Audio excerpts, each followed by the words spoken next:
Shut up and sit down. Good evening, my fantastic nerds. I am Batman. Hey Batman, I am Robin. And tonight, I am surprising Robin with some incredible trailers that Robin has no awareness of. Oh. Thus, we call this Drunk Trailer Ambush. And tonight we are drinking Amphibian Honeymoon. No, we are not. We're drinking drinks called Turkey Bastes. This drink is called Turkey Based. And if you like our silly videos, please remember to like, comment, and most of all, subscribe. Most of all, subscribe. If you do nothing else, subscribe. So what trailer do we have tonight?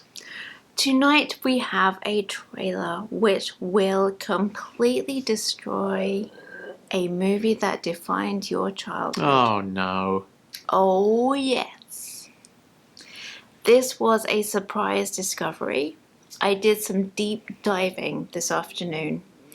I was horrified to discover that this exists, and you have got to be exposed to it. I have not watched it, and I feel like this is something that we need to experience together.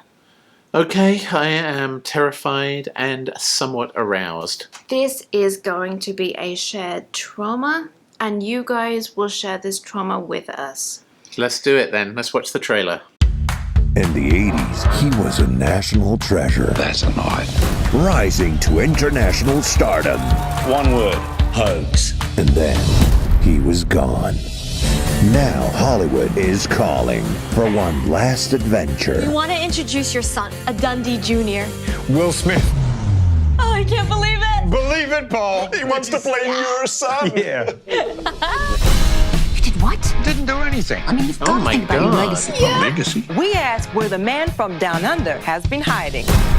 No one's fallen from grace as hard as Paul Hogan. I was pretty upset because I thought Paul Hogan was already dead. Honestly, I did too. I don't care about a knighthood. If I was my manager, I wouldn't get into any more trouble. Do the opposite of that. You have a knife, but mine's bigger. That's not the line. Yes, it That's is. not the line. I've been doing this for 20 years. I think I'd know. Grandpa, are you getting a knighthood? Because I told some kids I'm a new school what? I don't have my driver's license. But then just tell him you left it at home. No, I don't have a driving license. Don't cancel the knighthood. I promised Lucy. Oh, God.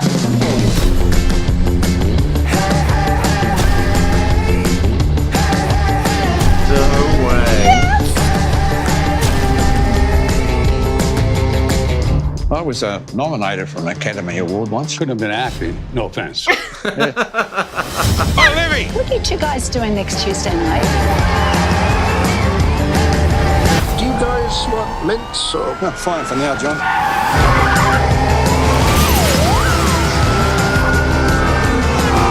That is certainly Paul Hogan. I'm not really Crocodile Dundee, you know. Just the character I play in the movie.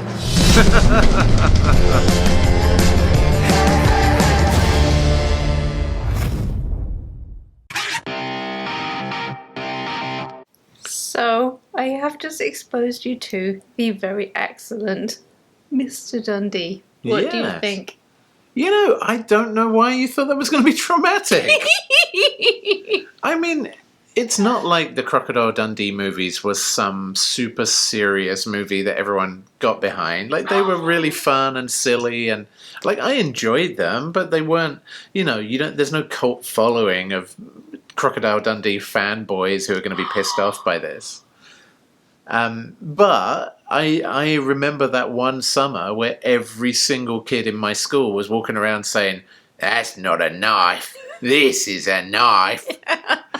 So yeah, it was a cultural phenomenon, but I don't think it was as precious to people that they're going to be really, really upset by a meta movie that kind of pokes fun at it. But I mean, you got Crocodile Dundee himself, Paul Hogan. You've got John Cleese, Basil Fawlty, and you've got Chevy Chase, the Mr. National Lampoons. I mean, they are the holy trinity of old white man actors from different countries, different continents even. Yes! Incontinents. 3 different continents. Yes, 3 different incontinent old men.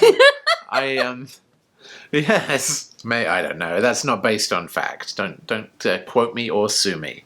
I actually think this looks really, really fun. You know, some movies where they have really, really old actors in, even though they might be comedies, make me feel sad because they look so old and just in pain as they're walking around the set. And it just makes me feel sad. Doing their old catchphrases. Yeah. Like they've just been dragged out of the casket one last time.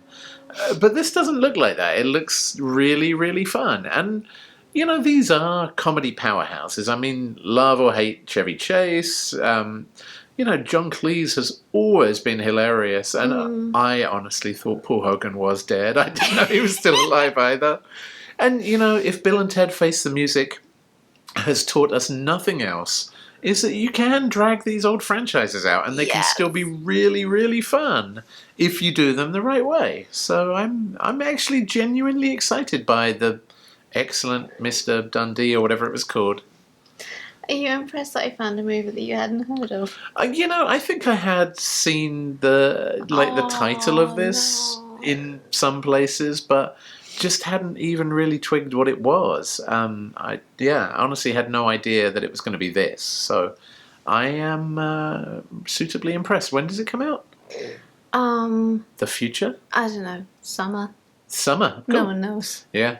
Maybe it's summer. Who knows? Yeah.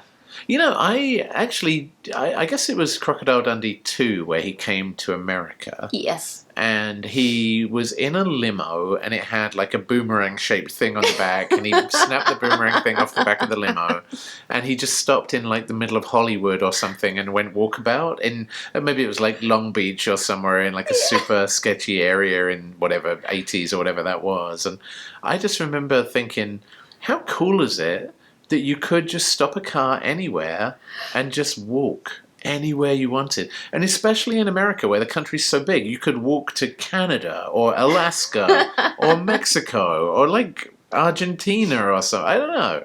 But I love the idea that you could just get out of a car, just pick a direction and just walk. That kind of blew my mind. And Crocodile Dundee taught me the joy of just picking a direction and walking. And like before COVID, I used to travel a lot and I would do that. I would just be in a hotel in Dallas or Austin or Seattle or wherever. Just walk out, pick a direction and just walk. And I didn't really care whether it was a safe area or a terrible area. Like I would just walk and do my thing. So that was from Crocodile Dundee. He taught me that, as well as that's not a knife, this is a knife.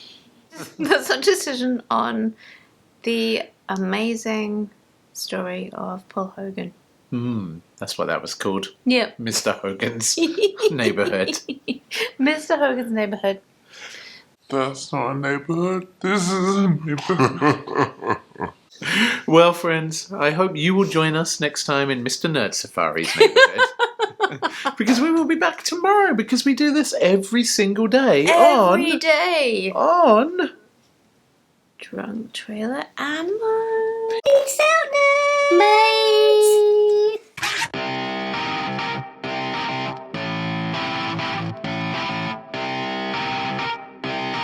Shut up and sit down.